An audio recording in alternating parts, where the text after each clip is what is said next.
Hey, it's Soul with another video, and the video is not frozen. I'm just having it paused. This is footage that we're looking at, and I'm going to demonstrate what I believe to be is the easiest delve of the War Within, Fungal Folly. And I'm going to demonstrate why and how on a Shadow Priest. It has an item level of 560. The brand that I'm using is pretty kitted out. He has like level 4 of all the cool abilities. He's spec as healer. He happens to be level 38. I think so, and I couldn't really do anything about that. I'm doing a level 7 because I just want to demonstrate the type of player who's just trying to farm up, champion gear from Bountiful Delves and hero gear from the Vault. Of course, this is a learning kind of video, not a flex as to what you should be doing or what you should be capable of. I'm just demonstrating why I think this is the easiest delve of them all. And it involves using the terrain to your advantage, or the delve mechanics to your advantage here. I don't know if I said it, like the video, subscribe for more stuff.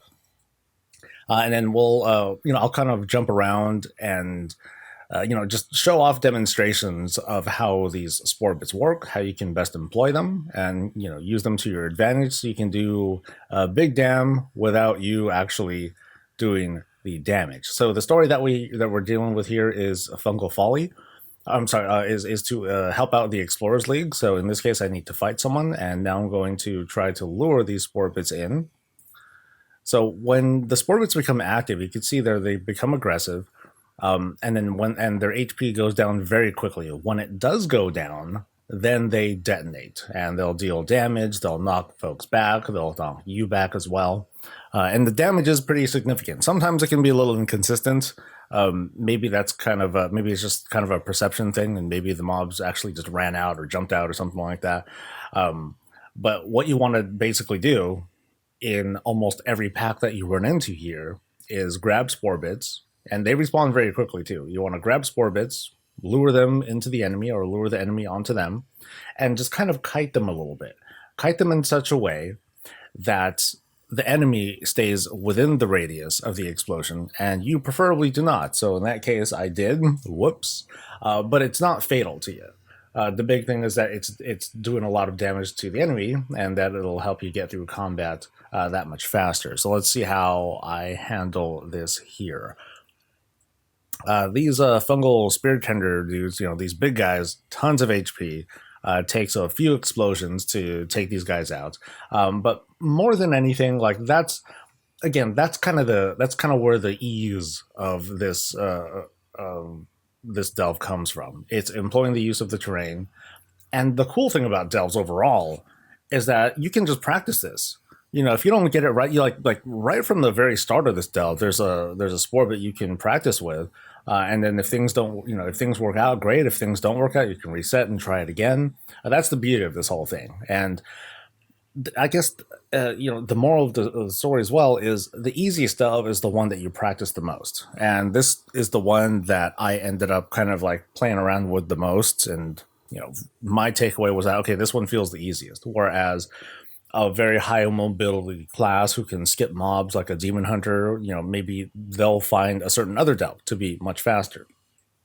I think this one is consistently the easiest out of them, because no matter what story you're dealing with, you're still dealing with spores. You're still doing this stuff. You're still blowing stuff up and trying to skip mobs and get through mechanics that way.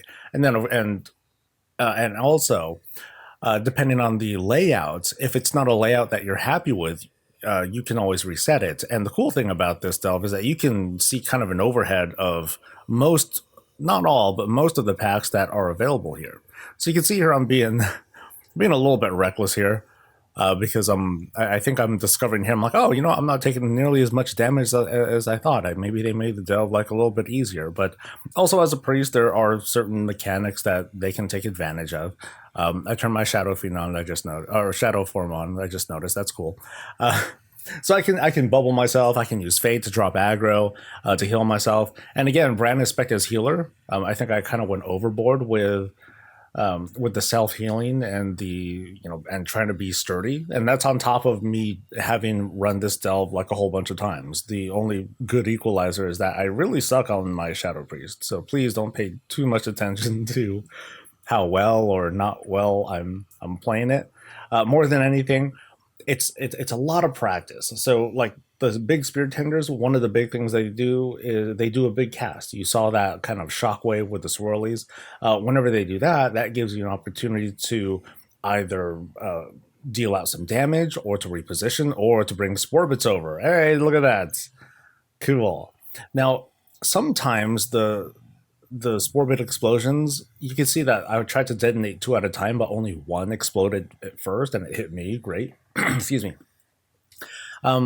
It's kind of hard to get both bits to explode at the same time in such a way that it'll do like both instances of damage. Because if the explosions are staggered, there's a pretty good chance that you're going to push the mob out of the second explosion, and then you're only able to get one. So you want to keep that in mind. So if possible, just do one. It's nice and safe. So there's 25%, and now it's down to pretty much nothing. So it's a huge chunk of damage that you're able to deal without having to deal it yourself, unless you already have like tremendous DPS. And in that case, you'll just want to run a higher level delve if you want to. As there's me jumping down into trouble with two rod spreaders, but there's a spore bit like right here. And let's see how I handle this one. And okay, almost dead. They're almost dead, and I suddenly jump up like a crazy person, because you want to be careful of that too. You want to be careful because sometimes the mushroom placements, they'll be a little bit weird, and it's going to sometimes end up shooting you off and getting you into extra trouble. So be careful of that. Okay, so I skipped some more of the puzzly parts. We'll just get right back into the action. So here's the empower. Here are these dudes that are empowered by Zekvir. And so I'm just luring bombs right in. The bombs were staggered though, so I didn't get as much damage on that rockcaster as I would have liked. So sometimes you gotta, of course, deal your own damage too.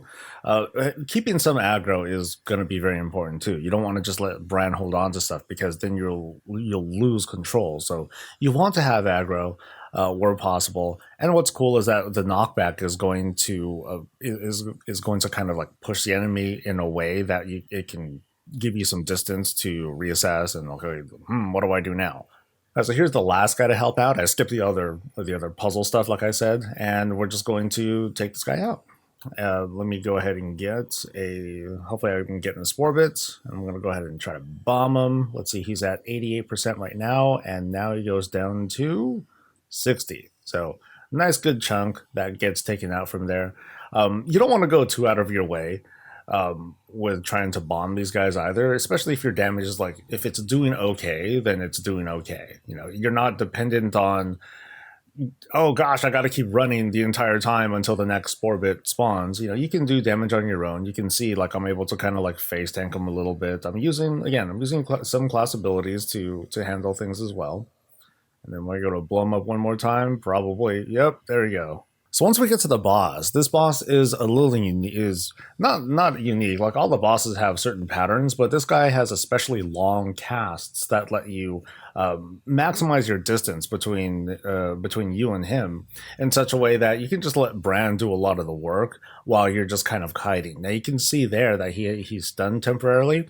When he does this fungal storm, that's that big physical damage, the big brown circle. You want to dodge that, of course, but as soon as it ends, he's stunned for a little while and he takes a lot of extra damage. That's going to be the time where you want to try to pop a cooldown, get a heavy cast in, so you can get all that much extra damage in. And in the meantime, utilize Bran, employ his use, and just kind of let him wail on the boss.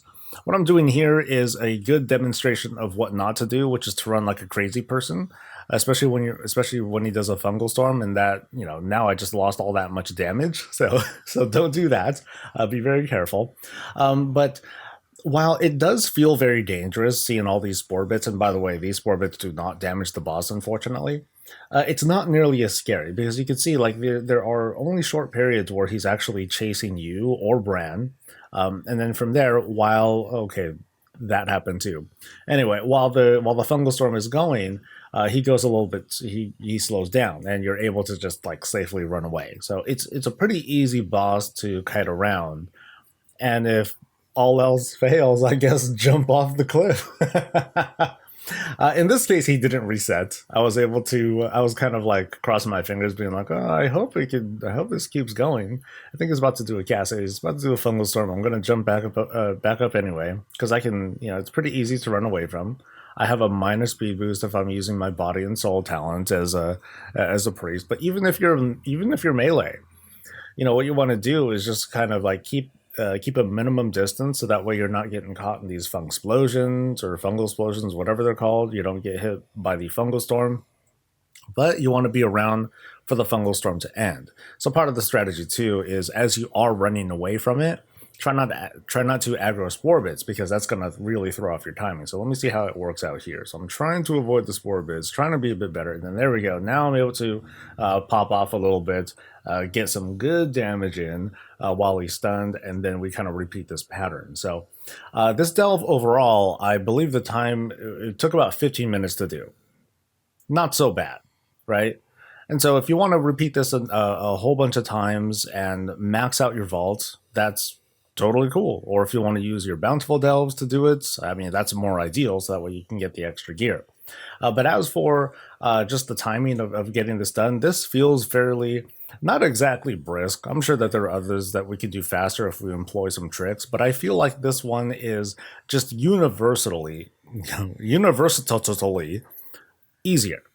Much more able to be handled by any class, any spec, healers, whatever, by employing the same kinds of tactics as I'm doing here. Lots of kiting, using spore bits to take out the trash, and then when you're on this boss, you know, take it slow. Take it slow. Take your time. You know, focus on keeping yourself safe, and that's the strategy. That's the kind of mindset that I'm trying to push here. Not exactly the fastest, but just the easiest. So that's, maybe this isn't really a guide. Maybe this is just more anecdotal, but this is my favorite delve. If you agree, great. If not, roast me in the comments. Like the video, subscribe for more stuff, catch me live, and I'll catch you later. Stay safe, stay healthy, and stay breezy.